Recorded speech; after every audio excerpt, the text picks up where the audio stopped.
Good morning po sa inyo lahat. Kumusta ang inyong prayer and fasting? Baka fast eating ha? Ano nangyayari? Tingnan niyo ang katabi. Tingnan natin kung halata ba na nagpa-fasting. So, wala ako na ang Panginoon ay kasi ang ating tema sa ating fasting ay empowering 21 days of empowerment. So pagkatapos ng 20 araw na ito hanggang sa kasalukuyan ay merong impress ang Panginoon sa iyo.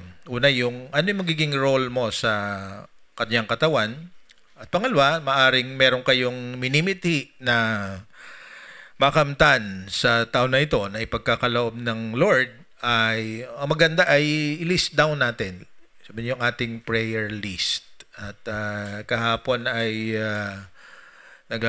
pupuntahan kaming reunion ng aking mga kasama sa dating trabaho ko ay nabanggit ng aking may bahay na meron na raw siyang listahan. Pero hindi niya pinapakita sa akin.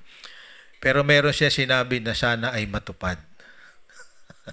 Hindi ko na sasabihin sa inyo pero pag binayaran niyo ako.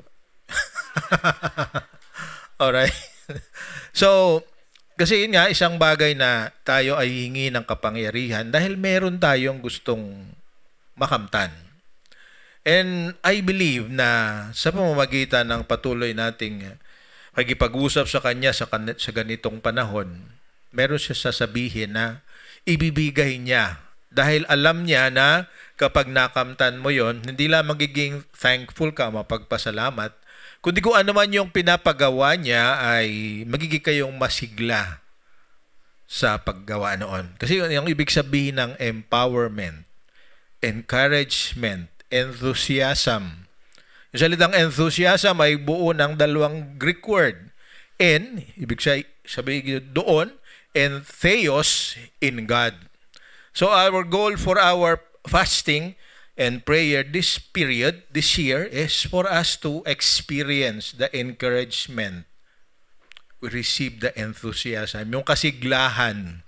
Pero kung ano man yung iniisip natin na gustong gawin ng Panginoon sa pamamagitan natin, ay ating magawa. Kasi di ba, kahapon sa aming usapan sa aming fellowship and reunion ng mga kadati kong katrabaho, ang pinag-testimony nila ako doon at ang aking sinabi ay, yun nga, ano yung, bakit ka ganun ngayon? Bakit yan ang ginagawa mo? And relate ko yung lahat ng mga nangyari sa aming opisina na alam nila na naging hakbang para kung anong ginagawa ko ngayon ay masigla kong gagawin. Kasi sabi nga nung isang paborito kong aklat, yung 8 Habit ni Stephen Covey, bawat isa sa atin ay merong 4 na stages ng existence. At gusto kong tandaan natin ito. Una, to live. Tayo ay mabubuhay. Diba? It's not because of us, but because God blessed our parents na ibigay yung ikaw ngayon. Diba? And you are blessed kasi sabi nga ay from amongst the many that can be produced through the union of husband and wife, ikaw ang resulta. Kaya maging masaya ka. Buhay ka ngayon.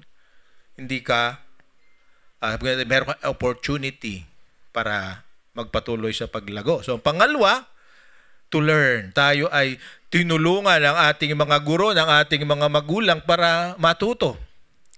At ang ebidensya ng tayo ay natuto, meron tayong mga skills, meron tayong mga abilities, meron tayong mga gifts na nagagamit ngayon. Hindi lamang to produce what we need, but also to serve others.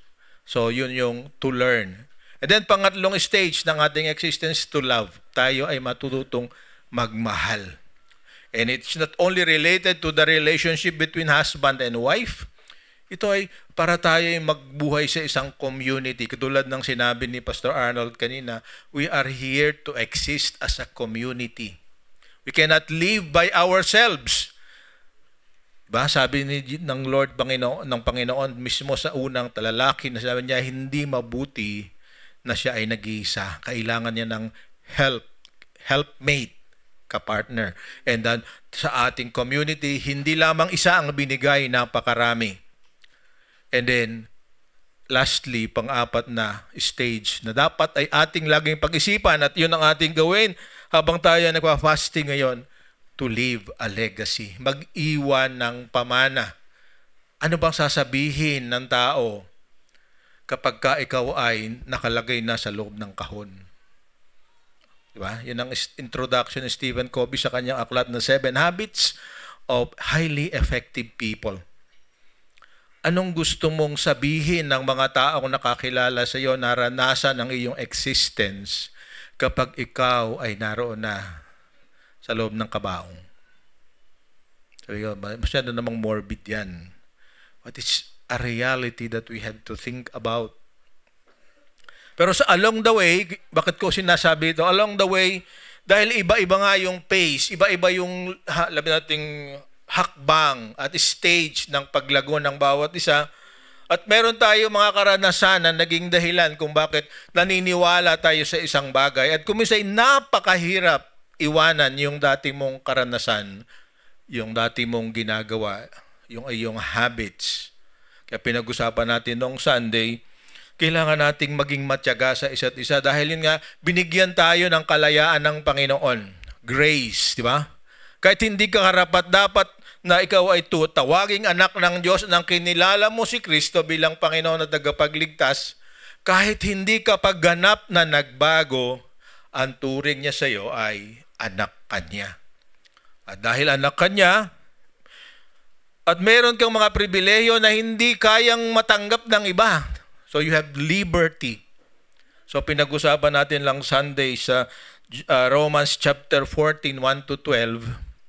Kailangan ating igalang, i-honor ang iba-ibang kalagayan at mga kagustuhan or preferences ng bawat isa. So ngayong Sunday, ipagpapatuloy natin ang ating pag-uusap tungkol sa sa topic na ito. Ating tatapusin ang aklat ng ang kabanatang 14 ng mga taga-Roma, chapter 14, at ating gustong maliwanag doon sa ating grace and liberty. Yun ang ating theme. Wala ditong naka-display, meron naman yata. Ay ating makita na hindi tayo nabubuhay para sa ating sarili. At higit sa lahat, merong inaasahan ang Diyos sa bawat isa sa atin. Kaya nga yung ating paalaala sa Romans 14:7-8, okay, nakikita ninyo siguro sa likod. Pwede bang bago kayo makatulog ay basahin natin ng sabay-sabay? Alright. Okay, so 1, 2, 3.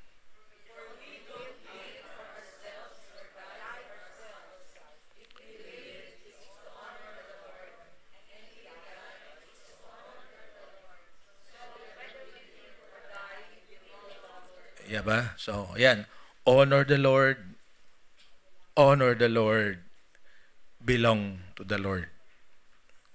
So, lahat ng ating ginagawa, laging nakakaapekto sa atin at sa nakakakita sa atin, dapat ito'y magbibigay ng karangalan sa Panginoon. Kung totoo na tayo ay binago niya dahil sa kanyang biyaya, ang ating focus ng ating ginagawa ay ibigay ang karangalan sa Panginoon. Kaya nga, ang sabi natin, ang goal natin sa buwan na ito is to emphasize that God's grace covers all sins, but it is not a license to continue to live in sin. Ito'y hindi lisensya o ito'y approval na tayo magpatuloy sa dati nating ginagawa. We are all sinners, sabi sa Romans 3:23.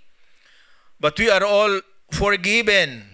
We are all cleansed by the blood of Jesus. Sabi niya doon sa Romans 6:23, for the wages of sin is death, but the gift of life, the gift is eternal life through Jesus Christ our Lord. So yun ang ating regalo na tinanggap. At syempre, pag regalo, libre para sa atin, pero may nagbayad at bumili noon at ang bumili ay ang ating Panginoon. So ngayong araw na ito, gusto kong balikan natin yung isa sa mga slides na aking pinakita nung nakaraan. Kailan ba natin talaga i-honor ang preferences o paano natin maigagalang ang mga kagustuhan ng ating kapwa o ng ating individuals, whether they are especially our brothers and sisters. Sabi dito sa ating pakiabansin pa. So, kailangan, when should you honor? Yan, yun yung summary. Pero yan, okay. So, when the preferences are not essential to salvation, ang ibig sabihin yung kanyang gustong pamamaraan ay hindi nakakaapekto sa talagang ibig sabihin ng ating kaligtasan. Di ba? Ang ating kaligtasan ay regalo, kaya hindi ito hindi dapat natin i-credit sa ating mga ginagawa. Pangalawa, when they do not affect the health of the individual, the spiritual, physical, and emotional. So, kapag ang ginagawa ng isang tao ay nakakaapekto sa kanyang kalusugan at ganoon din sa kalusugan ng kanyang espiritu at kung minsan nakakasama sa kanyang damdamin, dapat ay gumawa tayo ng paraan para mapalalahanin. Sabi nga ay, speak the truth with love. Okay? Sabihin sa kanyang totoo na may pag-ibig. And then number 3, when they do not affect the integrity of the church. Kung bakit ito ay nakakaapekto sa sabihin ng kabuuan o sa karangalan o sa integridad ng ating community, balaan lang natin. Pero kung nakakaapekto, kailangan nating we should be willing to remind the other person. Okay, so yan yung summary at merong ang evangelical movement ay merong sinabi, ito nga yung dito sabi niya, pakiabante, in essentials, unity, in non-essentials, liberty, in everything, love. Every evangelical church ay naniniwala sa bagay nito. Ano yung essential? Yung paraan ng paligtasan. In non-essentials, yung mga habits ng mga tao. Yung mga nilang ginagawa, yung mga tradisyon na may kinalaman, kalimitan sa mga pagkain at inumin at yun yung pinag-usapan natin ngayong araw na ito. Noong araw na linggo. So, kasi yun nga, tayong mga sabi natin, tinatawag natin tayo ay matured or magulang na o matanda na. Kalimitan tayo naggugulat sa nakikita ng ugali o habits ng ating mga nakababatang kapatid. So, kailangang magkaroon tayo ng tawag na maayos. Kasi ang ating katulad na sinabi ni Pastor kanina, ang ating pagsasamahan ay merong isang very good na objective.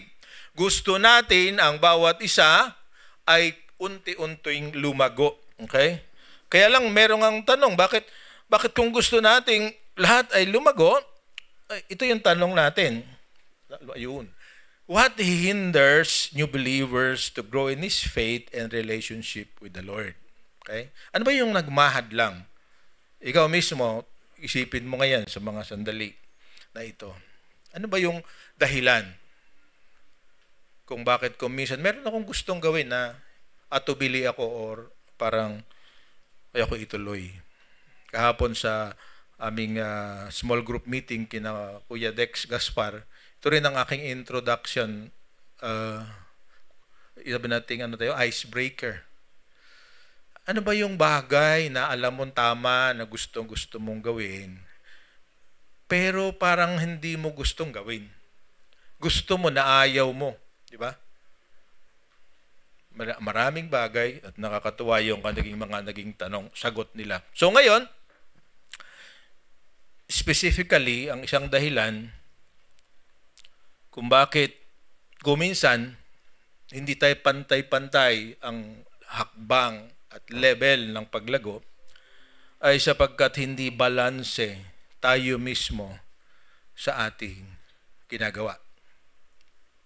Okay? So, I want to show a video na aking gustong maging bago ko basahin yung ating mga text ngayong umaga. Panoorin natin ito. Ito ay isang stuntman na nagtumawid sa Grand Canyon sa Arizona, Colorado. Been there before. At napakataas ng lugar, sabi to 1,500 feet from the ground. And merong, hindi ko matandaan ko ilang distansya. So panoorin natin itong video at ating maging para nating guide sa ating pag-uusap ngayong umaga, si Nick Hualenda. Kanyang mga lolo at lolo ay ito rin ang kanatong gawain. At gusto kong ating panoorin ang at maging ating sabi nating ating reference, ating conversation. Okay, please show. You'll remember he crossed over at Niagara Falls last year in a dramatic and record-setting feat. Well, now he's done it again, except this time he walked 1,500 feet over a gorge near the Grand Canyon in Arizona late Sunday. No safety net, no harness, and high winds whipping all around him. Praise you, God. It was the pulse-pounding, heart-stopping walk of his life. Filled with words of prayer, Nick Hualenda put his life literally on the line Sunday night to be the first person to cross a gorge near the Grand Canyon. Help me to relax, Lord. With no safety harness, just his skill and balance, the 34-year-old inched his way across Hellhole Bend, an area known as the Little Grand Canyon, just east of the Grand Canyon National Park. It's kind of hard to relax when you're 1,500 feet above a canyon. Hualenda was slow and steady, surviving on just a 2-inch wide cable, 1,400 feet long. That's more than a quarter of a mile, and 1,500 feet off the ground, higher than the Empire State Building. Winds are way worse than I expected. Battling winds of up to 30 miles an hour, there was no shortage of nail-biting moments. Jogging and hopping the last few steps, emotions flooded to the surface after Hualenda made history again. It took every bit of me to stay focused that entire time. After his big finish, the 7th-generation flying Hualenda took a moment to honor his great-grandfather Carl, who died performing a similar stunt in 1973. He's a huge inspiration to me. I'm carrying on a legacy, and this is in my blood. It truly is. After 7 generations, it's in my blood, and it's such a huge honor to be able to carry on the legacy in a huge fashion like this. He's not done yet either, Robin. He says if he gets permission, he wants to do it right here in New York between Empire State Building and the Chrysler Building. Oh, I don't know if he's going to get that permission. But it's, again, like when we saw him with you in Niagara Falls. Okay. Siguro ay nakatch naman natin yung mga sinabi ng mga komentarista at mga nakikita. So he's doing what his father, 7th generation, has been doing. So that should impress us. Tayo rin, ang ginagawa natin ay ginawa ng mga nauna sa atin. Para sa akin, ako ay 4th generation Christian. So yung ginagawa ko ngayon bilang isang ministro at lingkod ng Panginoon ay nasa aming dugo. Pero habang ginagawa natin ito, napakarami tayong nagiging, sabihin natin, challenges. Habang ginagawa mo ang tama, hindi lahat ay natutuwa. Habang ginagawa mo ang tama, merong, katulad ng napag-usapan natin, nahinggit.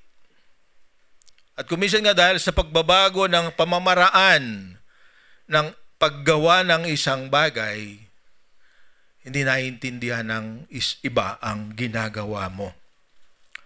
So, ang tanong ay katulad ng 2 inches na dinadaanan ni Nick Hualenda, meron tayong gabay. At ito nga ay salita ng Diyos. Kaya lang ang salita ng Diyos ay tinatanggap ng bawat isa sa atin sa iba-ibang paraan. At sa ating pagtanggap, kuminsan namin misinterpret ng iba. Kaya yung kanyang pole na daladala, yung hindi ko alam kung ano sa Tagalog, sa amin sa Cavite, ang tawag ay tikhin. Na iniikot niya, ginabalanse niya, kapag siya'y mapupunta din sa kabila, itutulak niya dito sa kabila. Pag naririto ang hangin, tinutulak siyang pumunta dito, gagawa siya ng paraan para manatili siyang nakatayo doon sa ibabaw. That's the challenge. Kasi kung ano ang sobra, sumobra ka ng pagbabalanse sa kabilang side, ikakahulog mo yon. Imagine 1,500 feet. Divided by 3, it's about, ilan yun? Mga 400 meters. Kalahating kilometro halos. Yung height at saka yung length. Sabi dito ay mahigit siya 12 minutes. Or so ba? Naglalakad siya sa ganon. Ay iba sa atin, pumunta lang sa building na mataas, nahihilo. Wala ka pang binabalanse. So sa paghawak natin sa salita ng Diyos at sa pag-practice dito, kailangan natin ang balanse. Ang balanse na ito ay sa dalawang bagay. Self-control at pagpananatili ng pagmamahal sa isa't isa. Pag wala tayong pagpipigil sa sarili, we will compromise the truth. At sa gusto natin na maging consistent, maging uniform ang bawat isa sa atin sa pag-apply ng katotohanan, kung minsan yun na nagiging dahilan ng conflict. Ang conflict ay hindi masama. It is the sign of a healthy church. Basta walang personalan. Diba? Hindi ito atakihin ng pagkatao ng isa't isa, kundi ituwid natin ang isa't isa. So, keeping freedom and grace balance. Yun ang pag-uusapan natin ngayon. Paano natin yung ating kalayaan at yung sabi nating yung ating pagmamahal sa Diyos ay magagamit natin ng tama. So, pag-usapan natin, meron na akong 3 points na gustong ibahagi ngayong umaga kung paano natin mababalanse ang ating kalayaan at yung pagmamahal natin sa ating kapwa-tao. So, basahin muna natin ang lahat ng ating mga talatang pag-uusapan ngayon. Romans chapter 14, 13 to 23. Tama ba? At basahin ko na sa wikang Tagalog, pero daron sa naka-display ay wikang Banyaga, English. Okay? So sabi sa New Testament, Pinoy version, para higit na maliwanag, sabi dito, kaya wag na nating i-judge o hatulan ang isa't isa. Instead, mag-decide na tayo na wag gumawa ng bagay na magiging dahilan para madapa o magkasala ang iba. So, anong objective? Maging maingat, wag magpasa ng judgment or paghatol or pagkondena sa isa't isa. Isipin natin yung ating sabihin, make up your mind, di ba? Na huwag maging hadlang. Kasi sabi sa Matthew 18, ang sabi doon na kapag tayo ay nagiging katitisura ng iba, mas mabuti pa, sabi, kumuha ka ng lubid at ng batong mabigat at itali sa iyong leeg, pumunta ka sa gitna ng dagat at ihulog ka doon. Bakit sa gitna doon? Kasi malalim. Tumalon ka dahil ikaw ay naging dahilan ng pagkatisod ng iba. Pero isipin natin mabuti yung idea na yon. Hindi ganasing kasimple. Kasi sometimes your good intentions are misread. Sometimes, yung mabuti mong layunin para tulungan ang iyong kapwa ay hindi nila nakikita sa ganong parang. Kaya yun ang mahirap. Kasi sabi doon sa ating unang pinag-usapan, 2 klase ang mananampalataya, the strong and the weak. The strong is liberal, malaya. The weak is legalist. Ano ba yung legalist? Bawal ito, bawal yan, kaya huwag mong gawin ito, huwag mong gawin yan, huwag mong kainin ng ganito, huwag mong kainin. Pagka pumunta doon, dito lang. That's the weak in faith. May paliliwanag ko kung bakit. Kasi sa kanyang karanasan, sa kanyang pinagdaanan, ang sabi niya, tinalikuran ko na yon. Tapos ikaw na malakas na, dahil kaya mo nang i-handle ang mga sitwasyon na ganon, ay makikita ka niya. Dati akong alcoholic. Dati akong addict. Makikita ako ng isang kapatid na patuloy pa rin umiinom, na ako'y tinutukso dahil napakasarap para sa akin yung bagay na yon. Pero alam kong hindi nakakabuti sa akin yun, hindi sa aking kalusugan, sa aking testimony. So, ang tanong, iinom pa ba ako? So, dalawang klase, isang malaya at isang mahina, isang strong, isang weak. Sa kanila, isang hentil, isang Hudyo. And sa ating panahon ngayon, maaaring iba-iba rin ang pinanggalingan natin. Merong lumaki sa simbahan. Ito na, Sunday school student. Lumaki.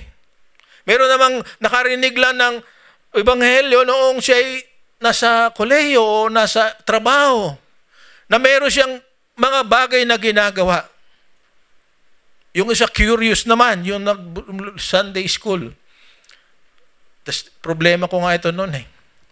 Kasi ang ganda ng testimony mo, pero hindi ko naintindihan dahil hindi naman ko naranasan yan eh. Di ba? So, it's just no meaning for me. But to the person na nakaranas ng galing doon, masyadong malalim ang kahulugan ng ginagawa na yun. So, what should we do? Okay? So, gusto kong unang isuggest sa bawat isa sa atin na kailangan natin talagang maximum tolerance. Bukas may rally, kailangan dito maximum tolerance. Kasi meron talagang mangiinis.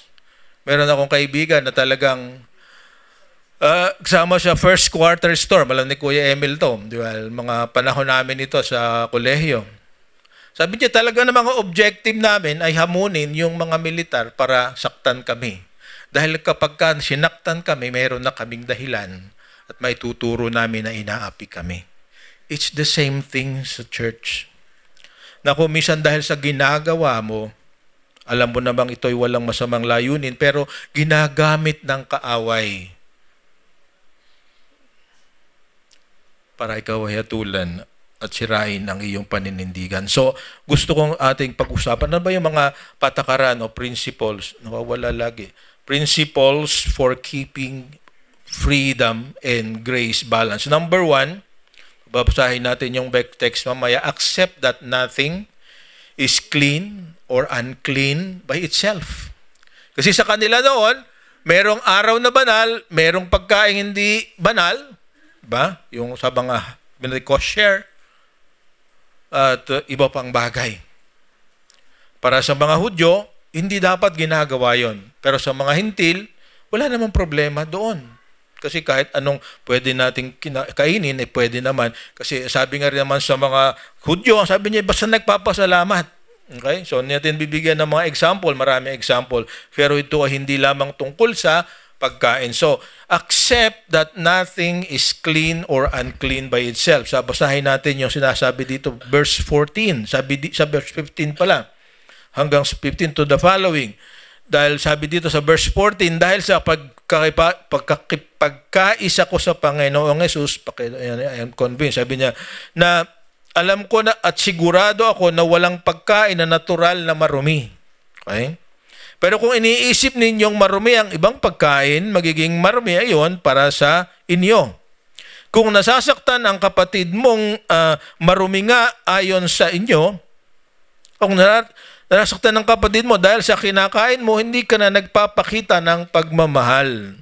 Huwag mong hayaang mapahamak ang isang tao dahil sa kinakain mo, kasi namatay si Christ para sa kanya. Kaya ang consideration mo, namatay si Jesus para sa kanya. Kaya huwag mong hayaang sabihing masama yung bagay na ang tingin mo ay mabuti. Okay? Easier said, but difficult sometimes, kasi tayo nga ay produkto ng ating mga karanasan. So, pero sabi dito, walang bagay na marumi by itself. Kaya lamang ito, nagiging marumi ay dahil sa pagtingin mo. Isang halimbawa, yung mga larawan na ginagamit ng iba para sabi niya, para ma-enhance ang pagsamba ko sa Panginoon. By itself, wala namang masama doon, di ba? Kasi nga lang ba, larawan ng misis ko, gusto ko siya laging nakikita, nilagay ko sa frame. Diba? Para naalakita ko na nakabantay siya sa akin, nakatingin. Okay?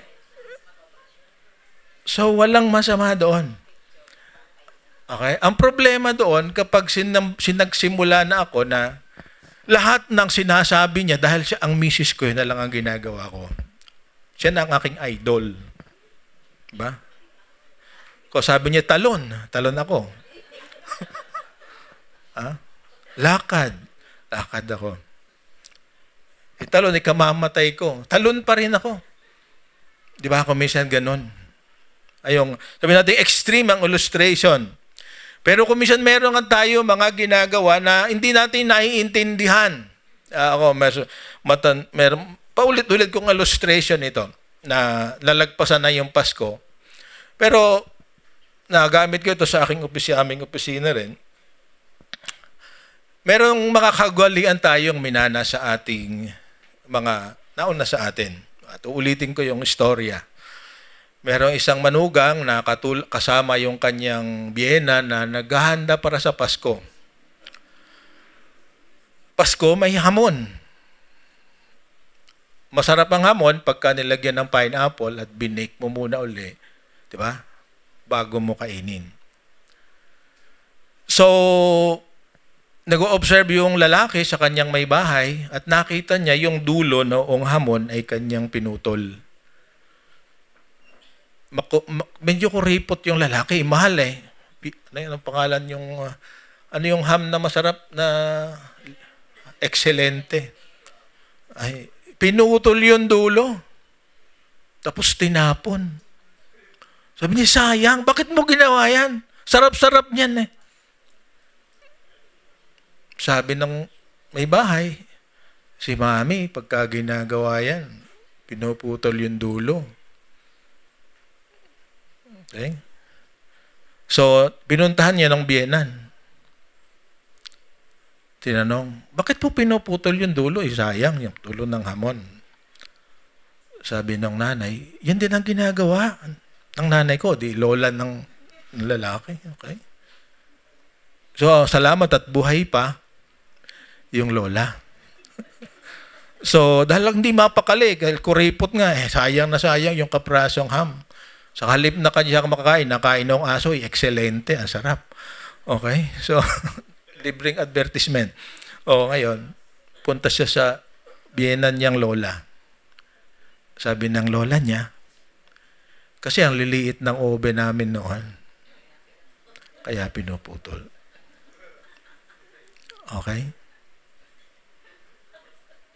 So, mayroon tayong conclusion kung minsan sa ginagawa ng ating kapwa-tao na hindi naman pala tama dahil iba ang sitwasyon noon at iba ang sitwasyon ngayon.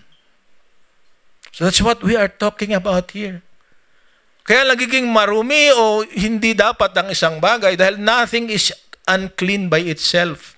Kapag binigyan natin ng attribute o kapangyarihan o katangian yung isang bagay na ating nakikita. Tulad ng isang larawan, isang kaprasong kahoy o kaprasong kristal o iron. Pag ginawa natin itong shape ng isang tao, pagkatapos doon tayo hihiling. Sabi nga sa Isaiah chapter 44, kung di ako nagkakamali, pumutol ka ng isang tao, isang puno. Pinrepair mo ito. Yung isang bahagi ay ginawa mong furniture. Yung isang bahagi ginawa mong bangka. At yung natitirang mga sanga ay yung sinye para magiging isang tao. At pagkatapos ay doon ka nananalangin. Doon sa kapirasong sanga ng puno. At sasabihin mo sa kanya, kailangan kita, ikaw ang tumulong sa akin. Ang sabi sa Isaiah, hindi ako may sabi nito. Anong kahangalan ang ginagawa mo? Pero sa isang bagong mananampalataya, dapat hintayin natin na maintindihan na yung bagay na kanaliguran niya ay talagang kasalanan. Subalit, patience ang kailangan. Kaya yung freedom, malaya tayo, kaya din natin gawin. So, ano pa yung sinasabi sa verse 17? So, walang bagay na marumi o mali nagiging mali lamang ito kapag yung application at yung tamang tingin sa bagay na yon ay binabago natin at pinapalitan ng ibang bagay. So pangalawa na principle na gusto kong makita, yun nga, true Christianity is not found in external matters but in attitudes of the heart. So sa verse 17, kung babasahin natin, sabi niya, inakalagay dyan sa ating screen, for the kingdom of God is not a matter of eating and drinking, sabi sa wikang Tagalog, kasi ang paghahari ng Diyos ay hindi tungkol sa pagkain at inumin, tungkol sa tama, payapa at masayang pamumuhay. Sabi niya, it's about righteousness, peace, and joy in the Holy Spirit. Because anyone who serves Christ in this way is pleasing to God and receives human approval. Now, we are in a fasting period. Ito ang gusto natin na magkaroon ng approval sa ating Panginoon ng ating gagawin. Subalit, ano yung bagay na sigurado natin i-approve niya? Yung bagay na nanggaling mismo sa Kanya. Diba? Alam natin siya ay matalino, omniscient, omnipresent. Kaya kapag ang isang bagay ay galing sa Kanya, sigurado, tama yun. So, gustong nating makita na ang tunay na pagiging lingkod ng Panginoon ay hindi tungkol sa mga bagay na nasang kalupaan o sa ginagawa ng tao. Sabi dito sa 18, mag-effort tayong gawin. 18 pala, kung ganito ka mag-serve kay Christ, mapapasaya mo ang Diyos at nire-respeto ka ng ibang tao. Okay? Kasi kahit anong mangyari sa atin, di ba? Kung minsan, anong bang gawin natin, yung iba ile-label tayo ng mga tagalabas na parang, sabi nga ay corny ang ginagawa nila. Parang katawa-tawa. Pero sa atin na nakakaintindi, alam natin hindi corny, hindi katawa-tawa. But pagka tayo mismo dito ang nagkakaroon ng iba-ibang kahulugan sa nakikita nating isang bagay, doon nagsisimula yung out of balance ang ating lakad. Diba? Kaya siya binabalanse nga natin. Okay? So, kailangan makita natin. So, accept that nothing is clean or unclean by itself. And number 2, true Christianity is not found in the external matters, but in the attitudes of the heart. Sabi sa Proverbs 18:19, a brother offended is harder to be won than a strong city. Ang tao raw na isang kapatid na offended sa Tagalog, nainis, ay mas mahirap na matulungan o mapagtagumpayan kasi isang malakas na lungsod. Sabi sa Matthew 18:6, na sabi ko na ito kanina, sabi doon, if anyone causes one of these little ones, ibig sabihin children, at saka sino pa, children in faith or children as biological children, sabi niya, those who believe in me to stumble, it would be better for them to have a large millstone hung around their neck and be drowned in the depths of the sea. Nabanggit ko na ito kanina. So makita natin dito ang isang importanteng titingnan, ano bang magiging effect ng gagawin natin sa kapatid natin, dahil yun nga, laging yung attitude, di ba? Ang attitude ay nagiging what we call belief. Ang belief ay nagiging habit, at ang habit ay nagiging character. At ang character is your reputation. But we should protect our reputation before God and before men. Okay, so lastly, gusto kong makita natin na third principle kung paano natin gagamitin ang lahat ng ating mayroon tayo. Freedom must not limit or hinder the purpose of God. Ang importante sa atin, managawa natin ang yung layunin at pakay ng Panginoon. Sabi sa ating sa verses 20 to 23, huwag mong hayaan na masira ang ginawa ng Diyos dahil sa pagkain, pero maling kumain ng kahit na ano, kung yun ay magiging dahilan para magkasala ang iba. Siguro hindi na kailangan explain yan, di ba? Mabuting wag nang kumain ng karne, uminom ng alak, o gumawa ng anumang bagay na magiging dahilan para magkasala ang kapatid mo. Ikaw at ang Diyos lamang ang dapat. Okay? Makaalam ng paniniwala mo tungkol sa bagay na ito. Okay? Sabi ng iba, di pwede pala namang in private, itago mo. Di ba? So, kahit na ako ay basta wala nakakaalam, ay pwede. Hindi ito ang ibig sabihin ng Panginoon. Kasi sabi niya, walang lihim na hindi nahahayag. Diba? Sa kalimbawa, ikaw ay nagkaroon ng addiction. Yung addiction mo naman, hindi naman nananatili na habang ikaw ay, alam mo ito? Gumagamit noong bagay na kinaadikan mo. Diba? Sa halimbawa ay alcohol o kaya ay drugs na pag-usapan na natin.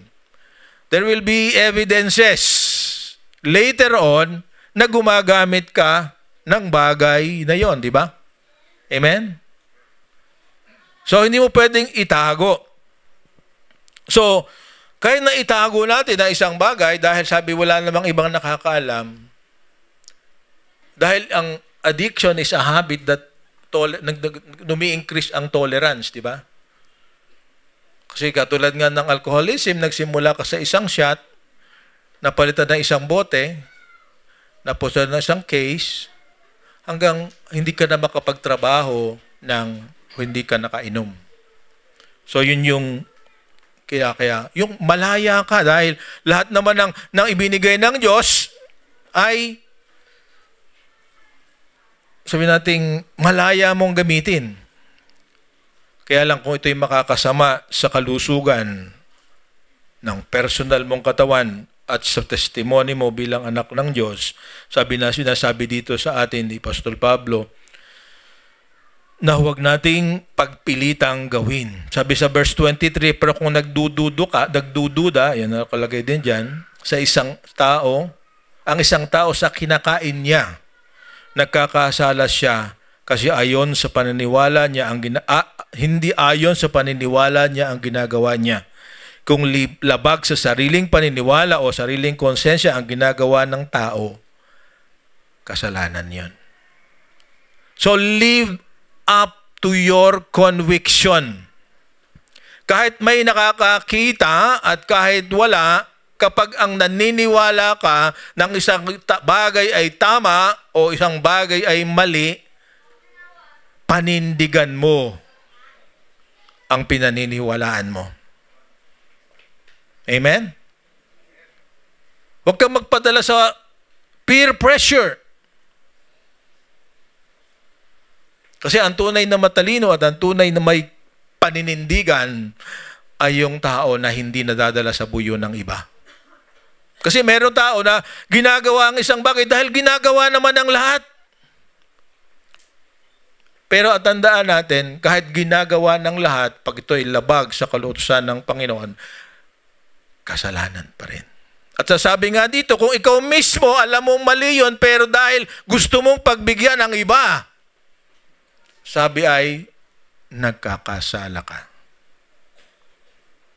Amen?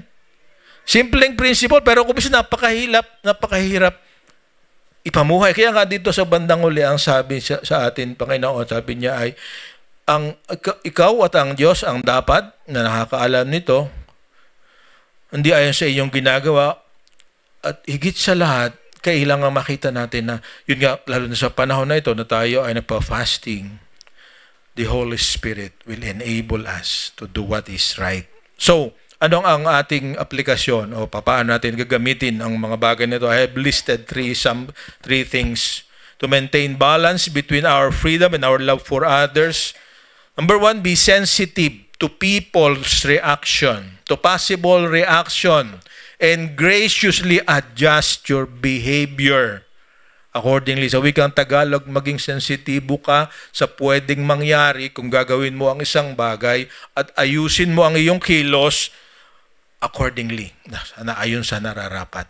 So we are no longer living for ourselves. Ang totoo nga, sabi nga sa 2 Corinthians 5:17, di ba tayo binago na ng Panginoon, tayo hindi nabubuhay sa ating sarili. Di ba? A new creation, new creature. Nabubuhay tayo para sa Panginoon at para sa iba. So yun ang number 1 application na gusto ko makita natin. Be sensitive. Isipin mo. Wala namang mali dyan kaya pagka makakasira sa pananampalataya at makakaapekto sa ugali ng iba, adjust ka sa kanila. Yung pinakamahina ang magiging adjustment mo. Sabi natin masyado namang hindi fair. Bakit ko gagawin yung bagay na alam kong tama pero hindi makakasama sa akin? It's because you're no longer living for yourselves. Diba? Katulad ni Jesus Christ, diba? Sabi niya, ayaw ko sana ito, Lord. Pero dahil sinabi mo at itong kalooban mo, gagawin ko to. Sabi niya sa prayer niya sa Gethsemane. Number 2, carefully examine your matters of conscience. Magulang ng Arya pa. Your matters of conscience and be clear about moral issues. Diba? Carefully examine the matters of conscience. So, kasi number 3, remember that your conscience does not stop growing. It gradually changes over time. Natuturuan ang budhi. Di ba? Yung hindi mo kayang tanggapin, later on makakaya mo na dahil tumigas na ang iyong budhi. Tanong, may konsensya ka ba? Sabi mo tanong mo sa katabi mo. May konsensya ka ba? Tapos sunod mo, bakit ginaganyan mo ko? Ba't ginaganyan mo ko? Diba? Alam mo, yun ang pinaka-importanteng conversation. Kung meron kang gagawin, tanungin mo muna ang kapwa makakakita ng ginagawa mo. Okay lang ba sa'yo? Pag sinabi niya hindi okay, don't do it. Sinabi niya okay lang, then do it. Pero siguraduhin mo sa sarili mo na alam mo na tama yung gagawin mo. Pero kung wala kang kapayapaan, lagi kang galit na galit, lagi kang parang merong dalang pasanin, habang ginagawa mo hindi ka masaya. Dahil alam mo, merong nasasaktan, merong natitisod. Ang sabi sa atin ng Panginoon, change. Along the way, meron kami pinag-uusapan uli ng aking may bahay. Relate ko rin sa inyo. Ewan ko, narinig nyo na ang pangalan ni Charles Spurgeon. Diba? One of the great British preachers. Meron siyang kaibigan na isang pastor na hangang-hanga sa kanya. So, naghanap ng paraan yung pastor na ito na hanga sa kanya, nakipag-usap para magkita sila. Tapos, nagkaroon ng pagkakataon, pagbukas ng pinto sa kwarto ni Charles Spurgeon. Si Charles Spurgeon may tabako sa kanyang mga labi. Tabako ni-hit-hit, di ba? Hindi sigarilyo, tabako, walang filter. Preacher yon. Sa linggo, magdadala rin ako ng tabako. No. Okay, ito ang pakinggan natin. So, dahil mahal ng pastor, yung kanyang pastor din, si Charles Spurgeon, sabi niya, sana pastor, tigilan mo na yan. Okay? Tapos, napansin noong ni Charles Spurgeon, ang laki ng tiyan noong pastor.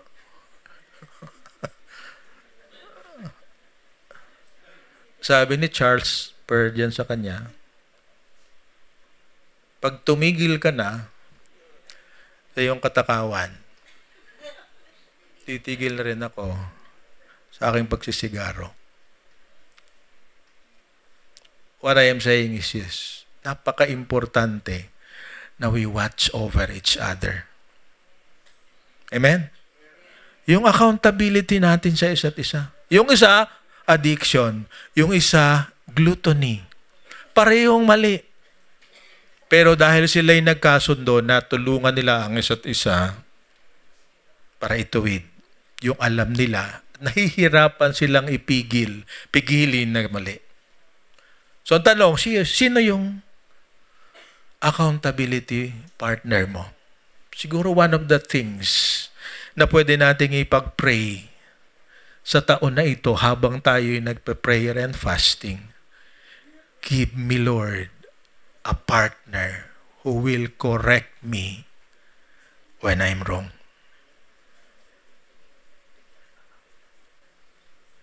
Okay? Pwede bang pag-isipan at maghanap tayo? Somebody who will check our behavior, somebody who will help us go better. Kasi hindi pa nga tapos ang Diyos sa bawat isa sa atin. Meron pang magagawa. Meron pa tayong mararating. Nobody is perfect, but God wants us to be perfect. We cannot attain that through ourselves. We can help achieve that through submission to the Holy Spirit and asking somebody to watch over us. Of course, dapat magkasundo kayo. Of course, ang pinakamaganda dyan, somebody closest to your heart. At kung wala naman na iba, hanap tayo. Okay? Pwede ko bang asahan na gagawin natin ito, hanap tayo? And you will make a covenant with that person.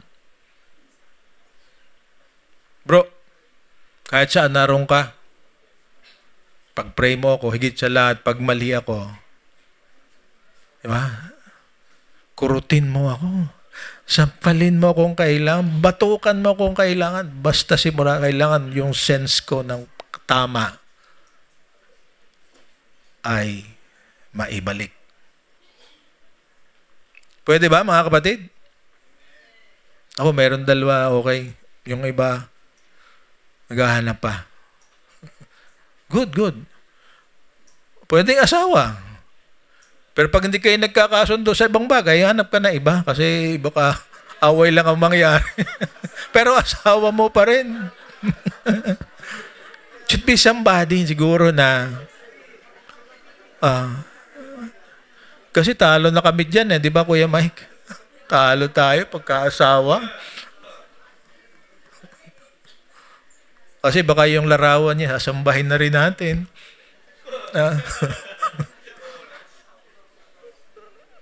So, sa pagkatapos, it's absolutely clear that God has called you to a free life. Make sure that you do not use your freedom as an excuse to do whatever you want to do. Submit to the Holy Spirit. By doing so, you can experience the joy of true freedom. Balikan natin si Nick Walenda. Kasi along the way, wala siya ibang ginagawa kundi, Lord, help me, guide me, protect me. Lord, be with me. It's the same thing. Kahit meron ka ng special partner o yung accountability partner, you are looking at the Lord and not at each other only. Amen?